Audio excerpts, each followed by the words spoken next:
Hello and welcome to episode 65 of the Mo Money podcast. Thanks for joining me for another listener series episode. And this one features Sharifa Samuels, who lives in Vancouver, my hometown.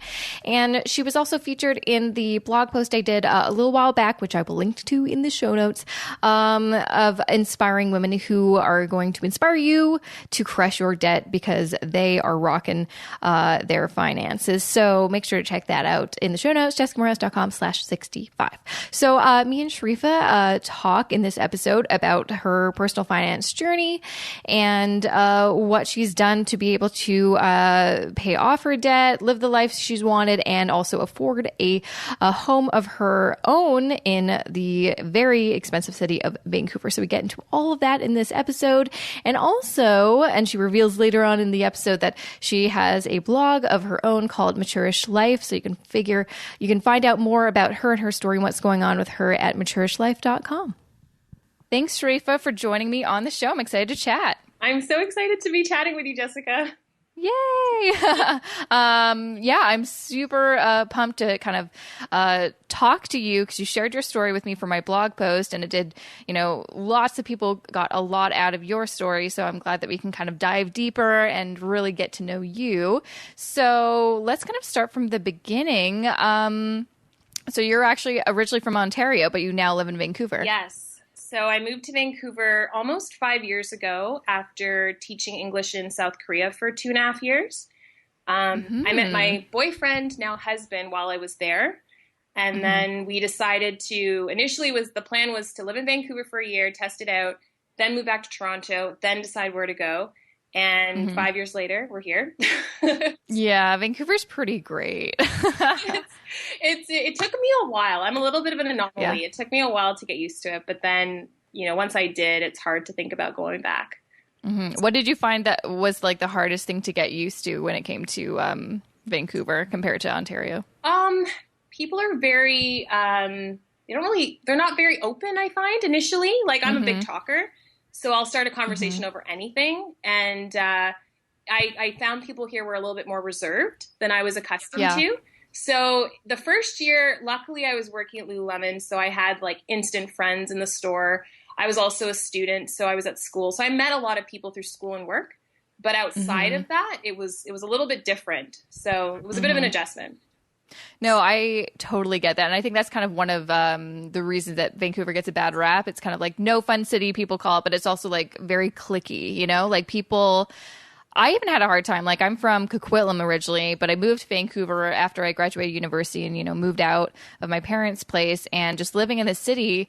I'm like, well, thank God I have, friends that live in the city that I know from university, because I found it very difficult just to meet new people. And honestly, I find Vancouver, lots of people don't like going out. They like staying at home. Yes. Which is very different than Toronto, where people go out every single night. Yep. So I totally get that. But it seems like you've kind of figured out the Vancouver scene. So yeah. And now we live on the North Shore, so North Vancouver. We're very close to downtown Vancouver. But I like being outdoors, so that definitely helps too. Yeah, you're in the right spot. That's for sure.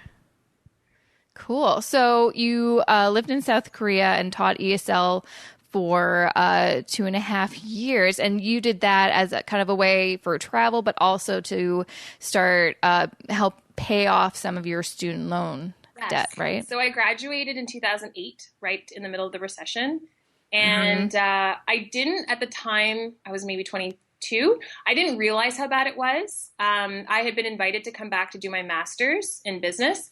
And so I knew that I wasn't ready to go into that program. So I wanted something to do for a year. And a girlfriend of mine was in Korea and she loved it. So she was like, you really should come out here. And I applied. I didn't tell anyone. I didn't tell any of my friends, my parents, anyone. I just applied, did the interview. And once I got my ticket, that's when I told my parents I was moving to South Korea.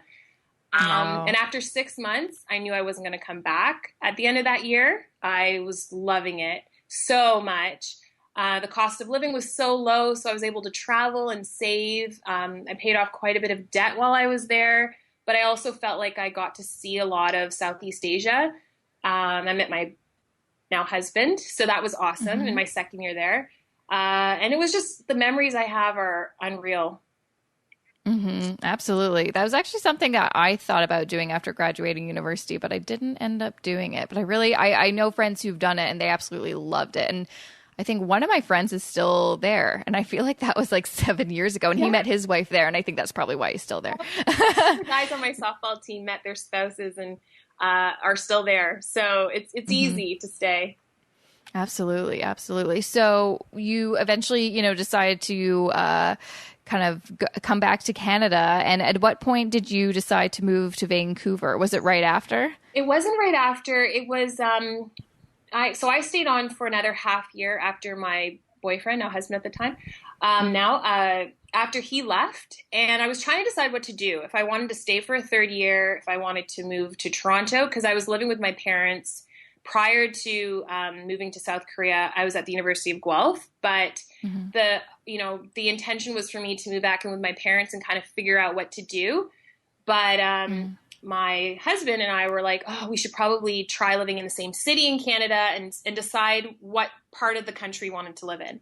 So I decided to go back to school. And while I was thinking about that, I was still in Korea and I was looking at different programs. My degree was in business, marketing to be specific. And I just found my degree was somewhat irrelevant when I was looking at jobs. I'd only been away for 2.5 years, but so much of the industry had changed. Social media was now a thing. And I needed to know a lot about digital marketing. And I had no clue what that was. And so I thought, okay, well, I will move to Vancouver. I'll be close to my boyfriend. I can go to school. I can explore another side of the country I'd never seen. And then, once I was done school, we could move back to Toronto. And then while I was here, I just made connections and, I started to like it. We got engaged and then it was like, do we really think we're going to uproot our life now that I had friends and a place here? It was a lot harder to walk away from. So we're here. We're here for now. Yeah. Yeah. I know it's hard. You always say, we'll just stay for a few years, but then each year passes, you're like, now we've got roots here, we've got friends here, we've got a life here. It's harder and harder. And I know that because I did the kind of the reverse of you, where I'm from Vancouver. Me and my husband moved to Toronto and we've been here for 3 years. And every year we're like, are we going to move back? I don't know. Let's just take it year by year. Yeah. That's too funny. So you went back to school, so that must have meant that you had to kind of incur some more debt, I guess. So I did. So when I came back from South Korea, I had paid almost all of my debt off. So I think when I moved there, I had like $18,000 left of around $28,000. So while I was in university, I took advantage of bursaries. I was a resident assistant, so I got free accommodation one semester. I did a bunch of different things to keep my debt load down. So when I went to South Korea, I worked full time and then I had a part-time tutoring job. So I was able to save quite a bit. Plus the cost of living was really low. So by the time I came back to Canada, I had paid off most of my TD line of credit, almost all of OSAP. And I had a pension too, which some countries don't honor it, but Canadians and Americans, I believe, they get access to this pension when you leave South Korea. That's cool. In theory, I could have taken that money and paid off the last of my student loans, but I had decided to go back to school and I would need to get another line of credit in order to pay for it. So I took on another, I think it was $12,000 in student loans, and that would have been in 2012. So instead of being debt-free in 2012, I ended up acquiring more student debt. But I needed to go back to school. I just felt like I didn't quite understand this new industry, and I wanted to build on my current degree. Exactly. It's a tricky situation where you're so close to being debt-free, but you also know that maybe incurring debt for your education could, help your career, which would in turn help your income down the road. So I personally never think that education is necessarily a bad investment if you're very strategic about it, which you clearly were. You're going back to school for a specific program that would help your career. I think it's always just dangerous when you don't know what you're going to do and you end up doing a degree you're never going to use. So, but I think you kind of clearly made the right choice. I hope so.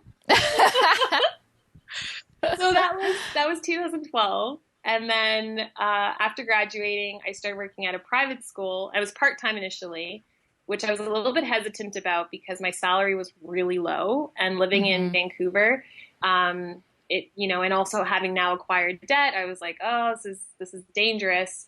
So I kept my part-time job at Lululemon and worked there part-time, and then worked at my full-time job.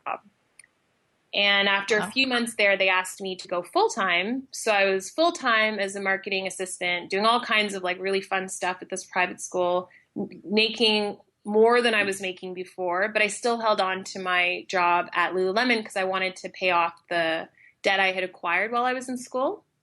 So that was about 2 years after school was done. And then I then moved on to another job because while working at the school was awesome, it wasn't really driving my career path. So I decided to go into a job that was definitely more digital and would use my post-grad work, and then did that for 2 years. And then moved on to my current job as a digital producer, working at an agency producing websites. Nice. Yeah. Awesome. Yeah. So a lot of different steps. Yeah. I mean, that's just kind of life, isn't it? It's never a clear path. You never kind of know where you're going to end up, but then you end up someplace good if you make the right choices, which you've definitely done. I think you've done an amazing job. So since this blog post has been up for a few months now, what's your kind of debt status now? And do you have a date to be completely debt-free? Yeah. So I was telling you that last October, actually last year, 2015, so many things happened. My husband and I got married at the beginning of the year. That was congratulations. Thank you. We chose to have a long engagement, long being like almost 2 years, because we wanted to pay for our wedding in cash. So we were able to do that, which was awesome, because the day of our wedding, we didn't have to think about paying anybody. We were able to enjoy our day and walk away from the day completely debt free.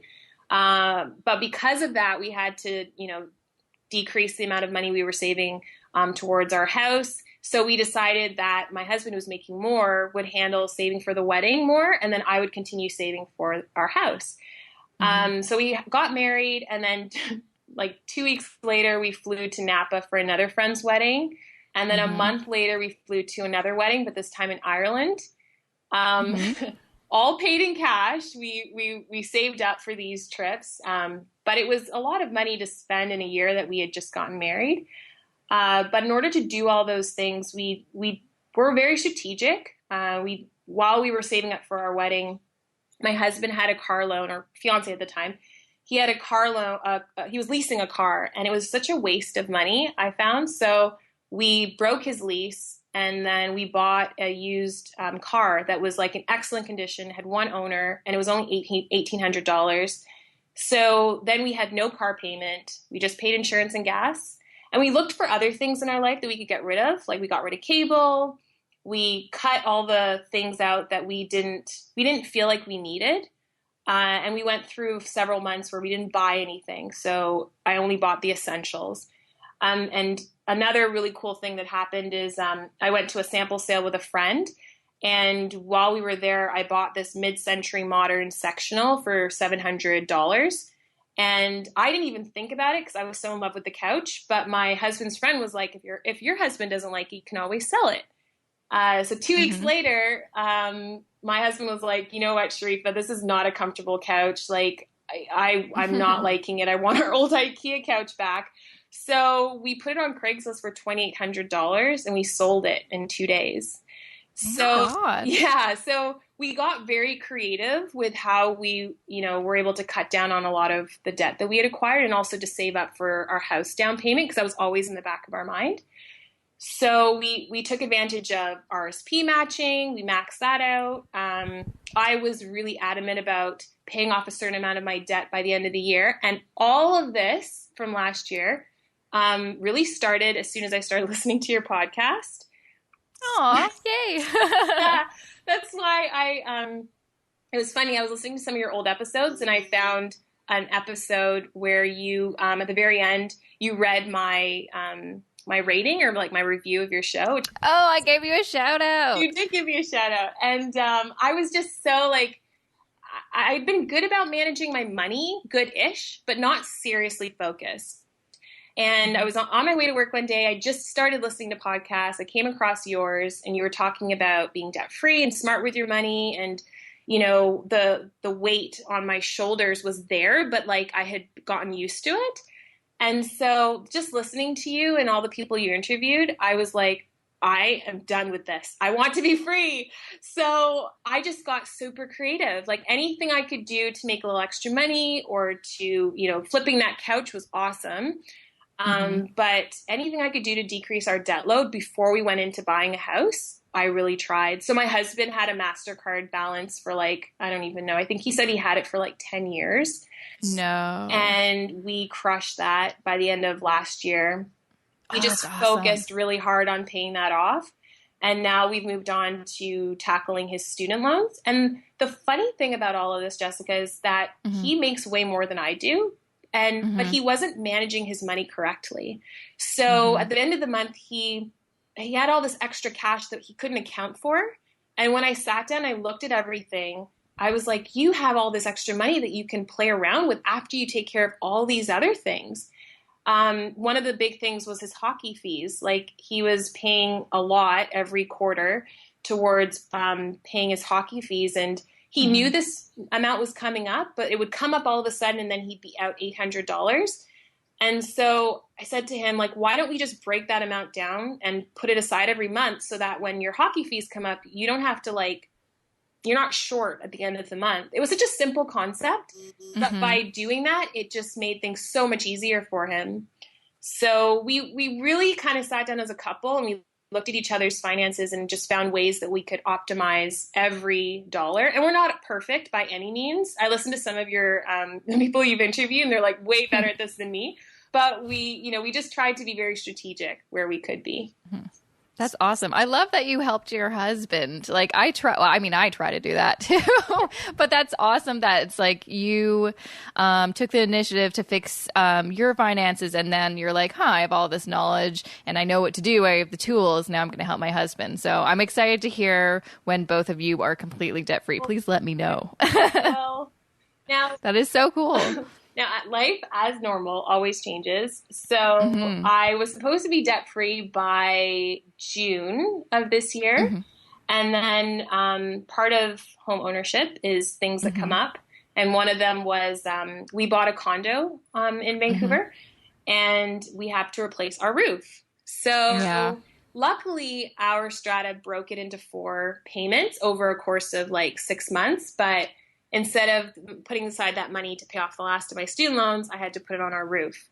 So I went from, in total, I would say last year, January, I had about $14,000 between a line of credit and OSAP, Ontario's student loan. And now I'm at $2,800 just on my OSAP. Loan. Yay! So I see the money in my savings account that I've allocated for the roof, and I really want to like put it on the student loans just so I can be like, yes, I'm debt free even for a day, but responsibilities. So I have to delay that for a little bit.